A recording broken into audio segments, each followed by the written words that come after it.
Good morning. This is April the 23rd, Wednesday, 2025, and we are in BBIS second semester, where we have Miss Ansu Bosnit.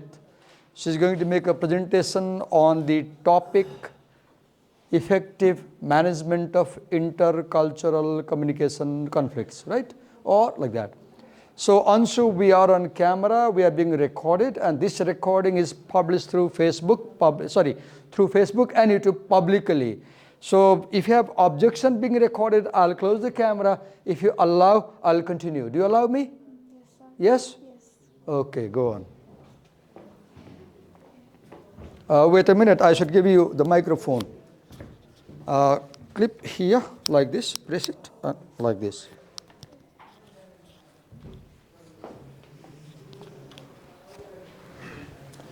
Continue, go on. Good morning, everyone. I'm Ansu Bosnit, and today I'll be presenting on the topic Managing Intercultural Conflicts Effectively based on the work by Stella Tinton. Come this side in the center and have a loud voice. Speak slowly, loud voice. Go on. In today's globalized world, we constantly interact with people from different cultural backgrounds.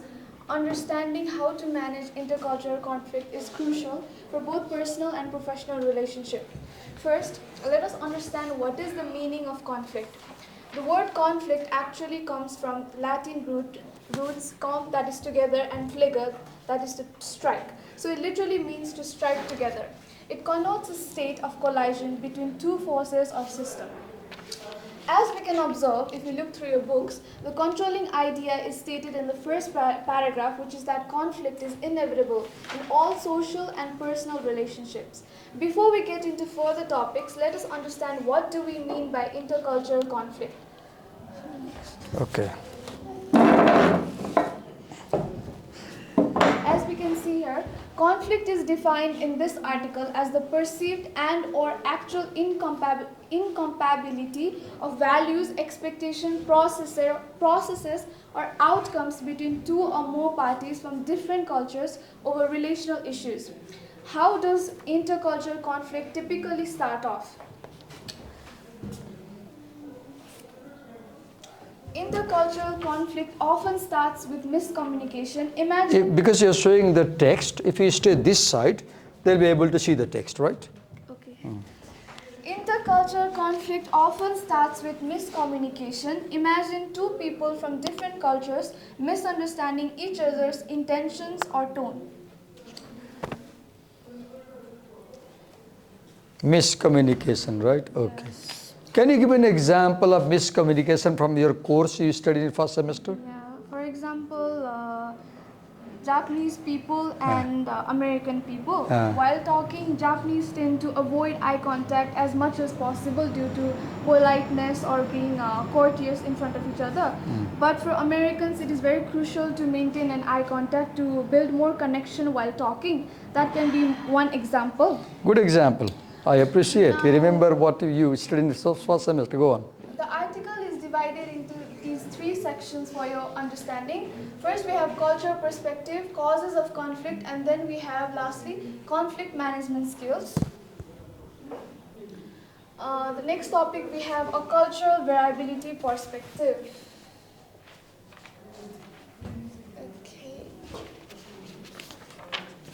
As you speak, try to have eye contact with them. As a presenter, have eye contact. What is a cultural variability perspective? A cultural variability perspective refers to how cultures vary on a continuum of variations in accordance with some basic dimensions or core value characteristics. This article also discusses individualism versus collectivism. Individualism emphasizes personal goals, independence, and individual rights, whereas collectivism emphasizes group goals, interdependence, and social harmony. Personal goal, group goal, independence, interdependence, right? Okay. Now, the next question that this article also addresses is what can be used to understand some of the basic differences and similarities in the individuals-based or group-based culture.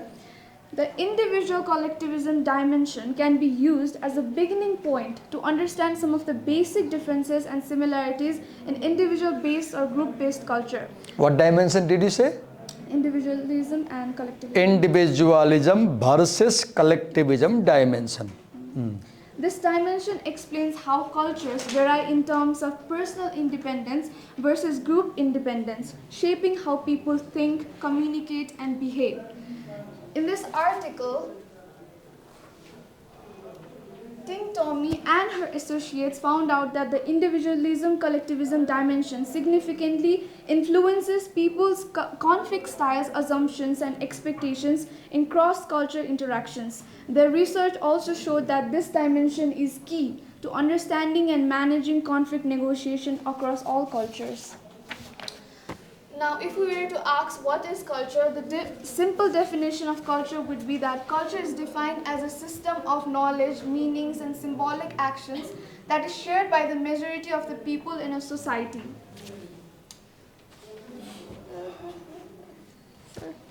Being downloaded? Yeah. If you have paper printed, you can go on explaining with the paper print, no problem. Okay. Now moving on to the next topic, we have, oh no. There's double print? This one I was supposed to read through the screen. Okay, you don't have the text here. Yeah. Is it downloaded yet? You can scroll down if there is.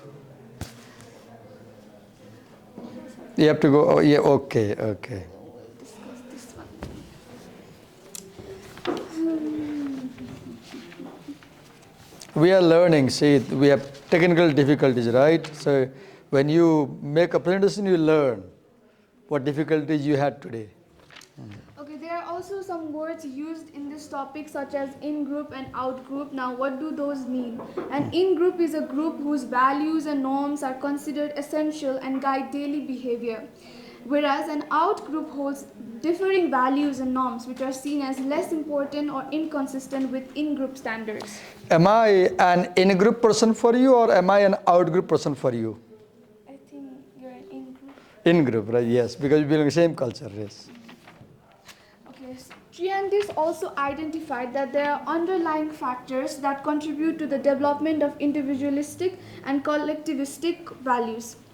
They are as follows: ecology, affluence, social and geographical mobility, migration, cultural background of parents, socialization, rural or urban environment, mass media exposure, education, and social change. Wait a minute. The audience may not understand, so could you explain what is ecology? I'll help you, don't worry. Sir, can you help me now? Ecology is, as we grow in culture, ecology is our relationship with other people in society, right? For example, as you present with me and I give you feedback, you learn from me. So we have the ecological connection. You are my student, I'm your teacher. This is a relation. So ecology means the relationships, various relations with which we grow in society. We have parents at home, that's one ecology. We have teachers, another ecology. The bus conductor is another ecology. Driver, anybody you meet in day-to-day life, you interact. That is all ecology. Connectedness, right? What is the next word? Affluence. What is affluence? Affluence is, do you have enough money, enough resources in your life? Or you have little money, little resources? Affluence. Did you grow poor? Did you grow rich? For example, I grew as a very poor child in my childhood. My parents were not very rich enough to provide me everything. The first time I wore my shoes was in class 8. The first time I wore a coat was when I did my graduation. Look, affluence. I didn't have enough money. Now I have, because I worked hard to struggle. Then social and geographic mobility. For example, I'm very poor in this thing. I don't have much geographic mobility. The only country I've been to is India. I was born there. And I've crossed the border between Nepal and Tibet. Otherwise, I haven't been in any other country. I have very poor geographic mobility. So I don't know about foreign cultures. I don't know Thai culture. I don't know Chinese culture. I don't know Arabian culture, right? And I have also limited social mobility. For example, I have never been to a Nevar's house. I've never been to a Gurung's house. So my cultural knowledge is very limited, right? Then migration, moving from one country to another country, cultural background of parents, that's good. My father was a teacher of Sanskrit. He spoke Hindi. He spent most of his lifetime in India. So I am very familiar with Hindi culture, Indian culture, because of my family background. Then socialization is about schooling, where you went to school, how you were taught, what is your taught, what courses you studied, right? Then rural or urban environment. Where did I live in a very rural environment in India. We didn't have electricity. I rarely saw a motorcycle. I never saw television. I had a radio, but I read a lot of printed magazines and papers. Then mass media exposure. Till 1990, the only mass media exposure for me was print media. Today we have Facebook, all that, digital media also, right? Then education and social change. So these are the factors that shape your identity. These are the factors that make who you are.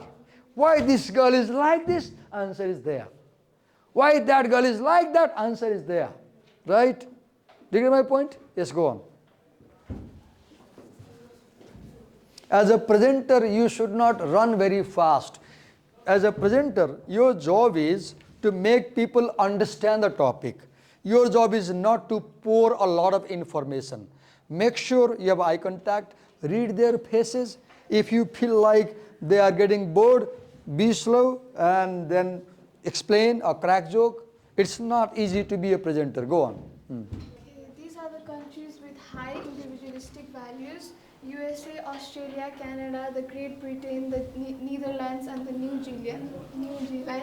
Countries with high collectivistic values are Colombia, I think I don't know how to pronounce Venezuela, Panama, Ecuador, and Guatemala. I have a question, Anshu. Can you tell one fundamental difference, the basic difference between individual cultures and collectivistic cultures? One basic difference. I think the most basic is that individualistic tend to focus more on the I, whereas collectivistic focuses on the we. Good. Self versus other. Individualistic cultures focus on self, me first. Other cultures, you first. Yes.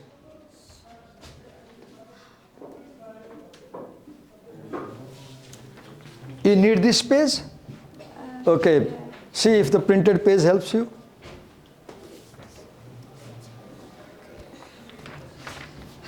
Now, people with an independent self-control focus on expressing their thoughts. You can write there and explain. Write a word. And emotions. Okay. Can you write one word with that paragraph and then explain? So what words should I write? Click here. Click here. Now write. You can write now. This happens when you go for some work. This happened to her in the classroom. It may happen in a real presentation situation, right? So how do you tackle? Okay. You can use the pen. What is this? You have to erase that. This is eraser. Okay. Yes. Now you have to touch here again. The whole thing is gone. We learn everything by doing, right? Okay. Take it easy, Anshu. Go on.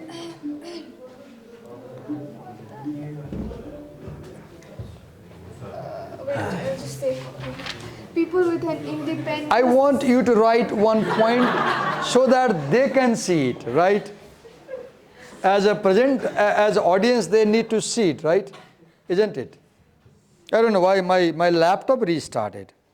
What happened? The laptop has restarted. I don't know what technical problem we had.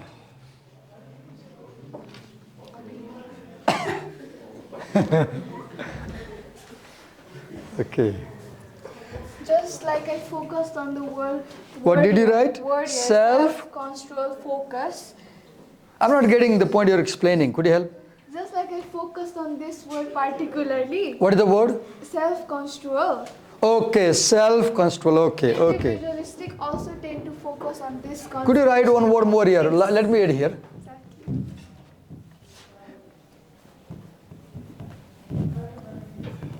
Independent self-control versus Oh, yes.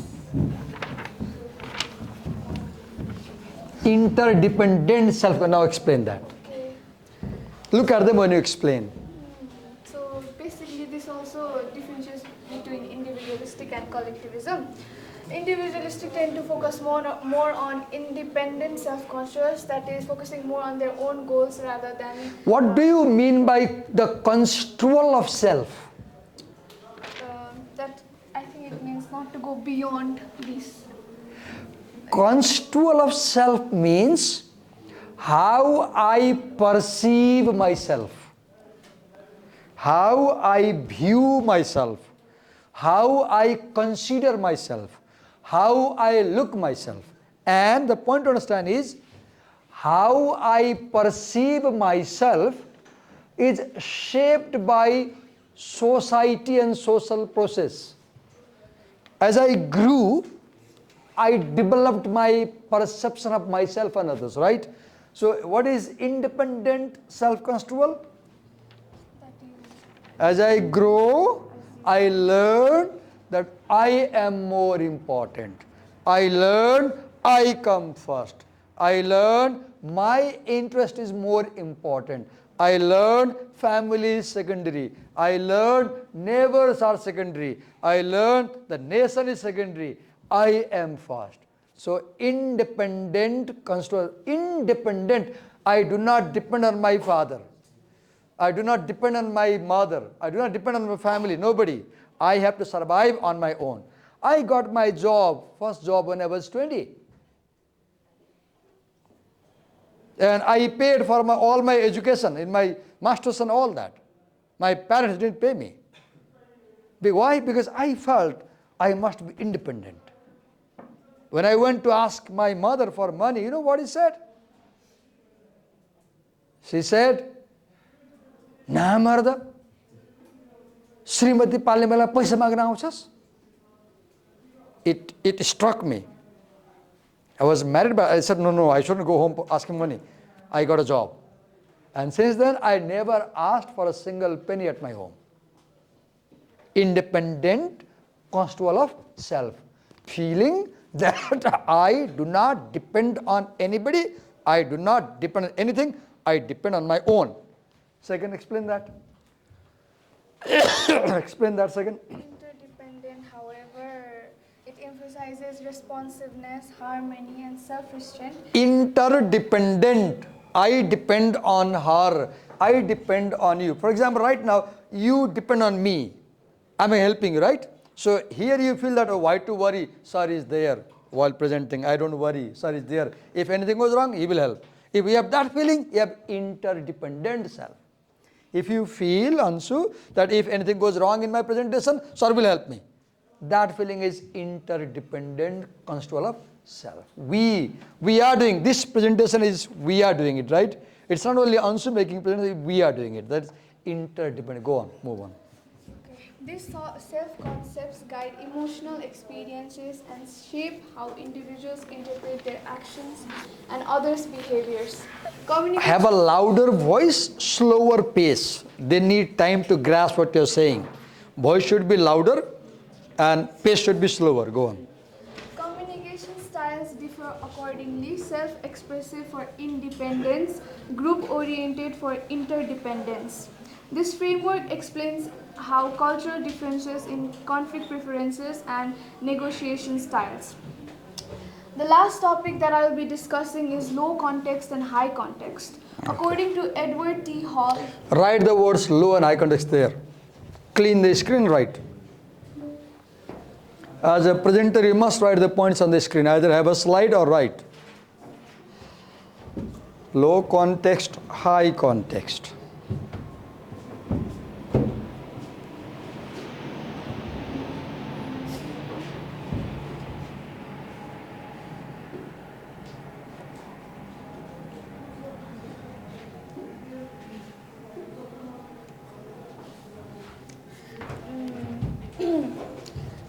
Low context communication involves direct, explicit, verbal messages, a linear logic, clear expression of Wait, one by one. What was the first point? Low context communication involves first point what? direct approach. Direct approach. approach. Saying the message directly, straightforward, right? No if and but. The second? Explicit verbal messages. Explicit. You write and the meaning, the message is in the words, in the sentence. Nothing is intended. Everything is clearly expressed. A linear logic. What is linear logic? I had to consult Google Gemini for this. I didn't understand this word. Did you consult Google Gemini?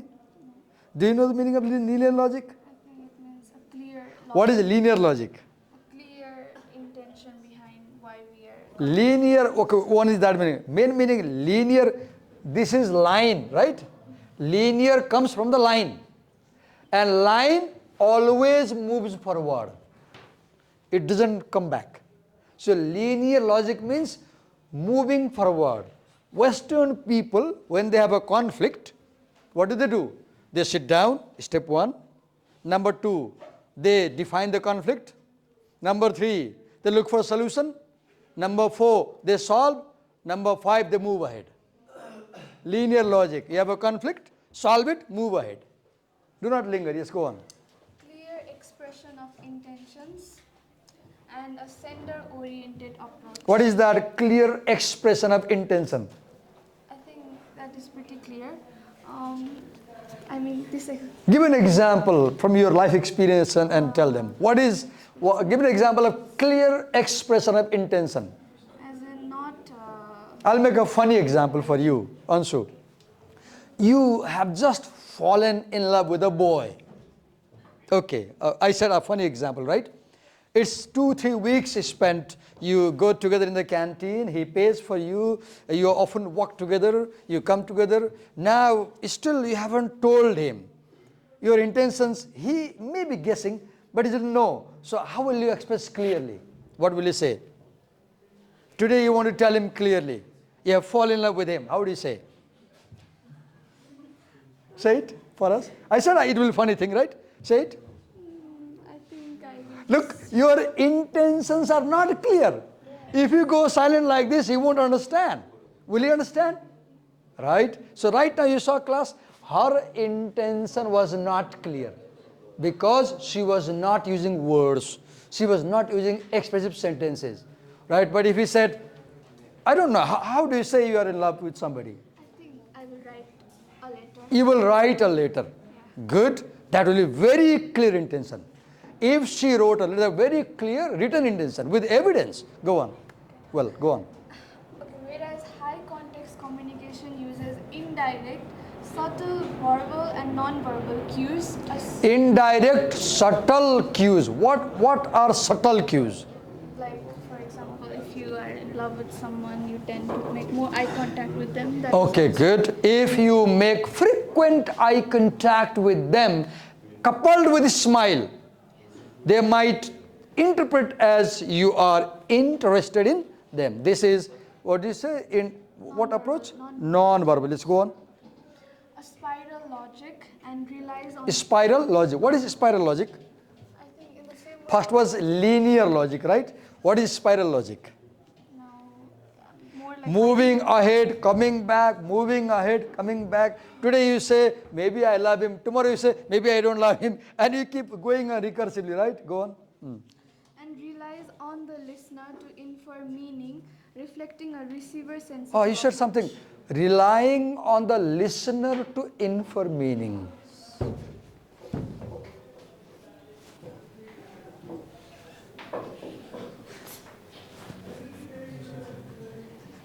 She could not understand me, right?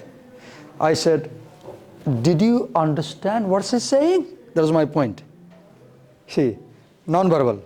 Did you understand what she's saying? And now, I depended on her to understand my meaning, relying on the listener, right? I said, now, I'm not using words, right? I'm using signs. So I depend on my listener to make sense of my message, right? Go on.